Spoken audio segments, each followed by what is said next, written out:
So in addition to the Switch Lite being announced today, today is also 4 years since Mr. Satoru Iwata has passed away. And as you guys know, he's basically the best thing that ever happened at Nintendo. And yeah, just had to put on the shirt, pay a little bit of respects. But let's go ahead and get into this Switch Lite and see what the fuss is about. For those that don't know, a Switch Lite was announced today. It's a smaller version of the Switch, which the Switch is already a handheld, pretty small, right? But let's go ahead. All this information I'm about to show you is from the official Nintendo website that compares the Switch and the Switch Lite. So we're going to go through all that. I'll list the pros and the cons of the Lite and what I think of it as a Nintendo fanboy.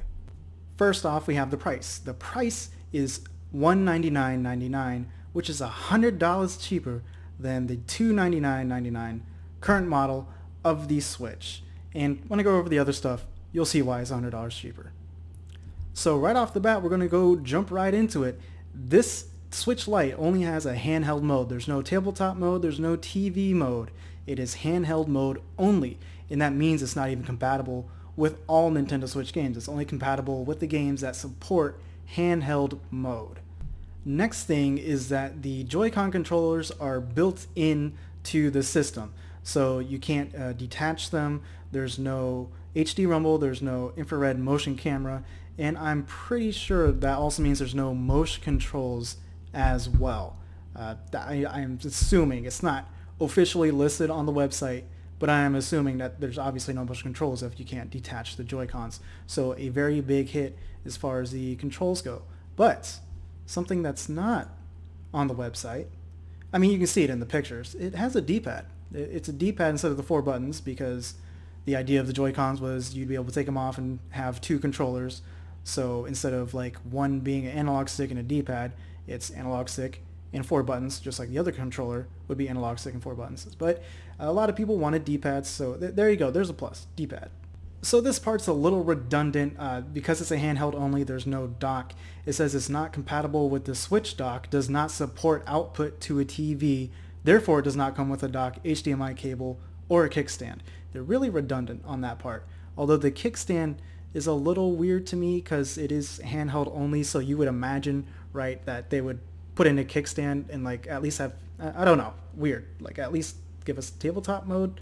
But yeah, so there's that. And it specifically says it does not support output to a TV. And I wonder if that's actually the case or if they're just saying that because it doesn't come with a dock. Maybe there's a portable or third-party dock you can connect to it to try to test it. But if they're going out of the way to say it doesn't support output to TV, it probably doesn't. After that, we have the weight of the dimensions and the weight. So as you can see on screen here, the original Switch is about 4 inches tall, 9.4 inches long, and 0.55 inches deep, and that's all with Joy-Cons attached. The Switch Lite is about 3.6 inches tall, 8.2 inches long, and then the same depth at 0.55. So it's noticeably smaller, not like a huge difference, but enough of a noticeable difference in size for those of you handheld dudes out there. And the weight of these systems, the original with the controllers, the Joy-Cons attached, is about 0.88 pounds, and then the weight of the Switch Lite is 0.61 pounds, which would be a very noticeable difference if you're holding them. Next up, we have the screen sizes. The original is a 6.2 inch touchscreen, and the Switch Lite has a 5.5 inch touchscreen on it. Obviously, smaller dimensions means it was going to be a smaller screen. And here we have the battery life difference, where the Switch Lite has a bit of an edge on the original Switch. The original Switch approximately is 2.5 to 6.5 hours, and of course it depends on the games you play. And then the Switch Lite is approximately 3 to 7, so about 30 minutes more battery life of 30 minutes more gameplay, 30 minutes more battery life to the Lite version. And I assume it all comes with because of the smaller screen. That'd be a big part of it, as well as some of the other changes that they have made. And it's not a big difference, but it is a small difference, and it's a bonus, right? Extra battery life for your stuff. So now, after going over all that, I want to break down the actual pros and then the cons of the Switch Lite. What I think. Should you get it? Should you not? Let's look. So starting with the pros, it has a D-pad. This was a big thing. Well, not like a huge. It was about like people's main complaint with the original Switch outside of some of the early adopters' hardware issues. It was that they had 4 buttons in place of an actual D-pad, which again, going back to if you look at what they were trying to accomplish with the original Switch, it made sense why they went with 4 buttons. But for those that, didn't have friends to play with or, weren't interested in using the Joy-Cons as individual controllers for multiplayer purposes, then yeah, they would have preferred the D-pad. D-pad would have been better. So there's that. That's an improvement on the original model. And as we just talked about, the battery life is a bit more, nothing crazy, about an extra 30 minutes on average of battery life, which is good. And this next pro, it might be a con to some people, but it is a smaller size, which if as a handheld only is, it's good. It's good that they got a smaller size, and of course it's lighter. We went over the dimensions and the weights. So there's that. And of course the main thing this thing has going for it is it's $100 cheaper than buying a new Switch, the current model that we have. So this lowers the barrier of entry for the Switch by a ton, and the Switch is already sold amazingly. So having another model that's $100 cheaper, I imagine there's going to be a lot more Switches being sold here when this thing drops. Now the cons here are not like too many as far as numbers, but they're just so obvious and so big, is that there's obviously no dock, meaning you cannot play on your TV.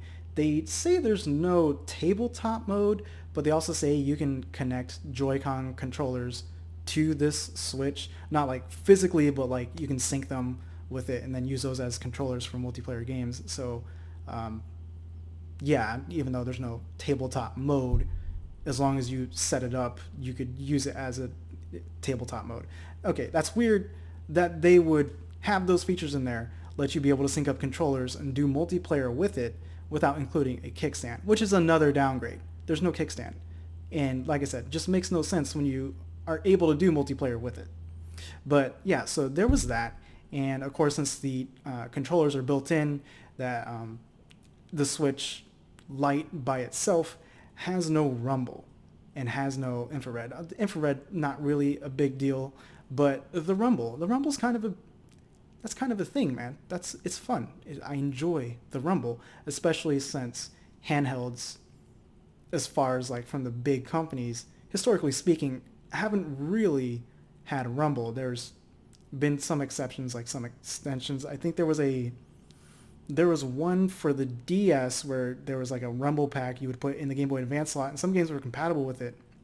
But as far as having rumble built into the system straight out of the box, the Switch is the only one that really comes to my mind when I think about it, the original Switch, not the Switch Lite. So, so as a longtime Nintendo fanboy, what do I think of the Switch Lite? The Switch Mini that's been in the rumor mill since before, I think it was like before the Switch even came out, or it was like right when the Switch came out. All of a sudden everyone was talking about, there's going to be a new model. Well, here it is, Switch Lite, Switch Mini. Honestly, for what this thing is, it's brilliant, and Nintendo pretty much nailed all the things they needed to nail with this. Now, does that mean I'm saying go out and buy it right now, replace your current Switch with this one? No, not by any stretch of the imagination. This is basically like they both have their own thing going for them. These are two very distinct versions of the Switch. So obviously if you have the original Switch, this isn't for you.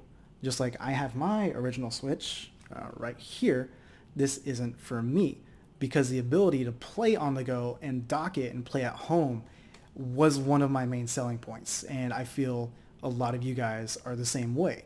Or if you have one. If you already have one, you probably feel the same way. That's just such a cool thing.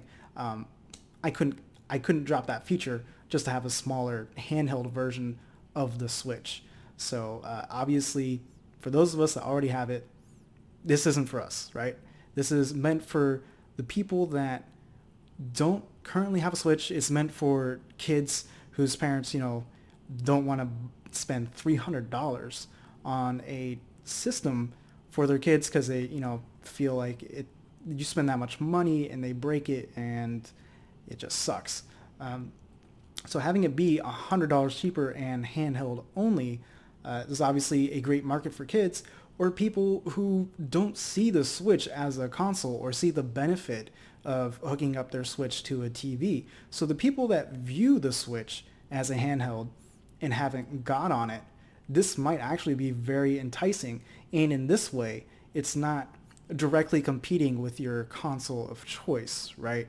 Like if you're a hardcore Xbox or PS4 guy and you just wanted to pick up a secondary console for, the go, this is great. This is great. So it's basically just a pure handheld for the people that, prefer the handhelds, or for kids, or for people looking to get into the Switch and all the titles that the library offers for a lower price point. This is great.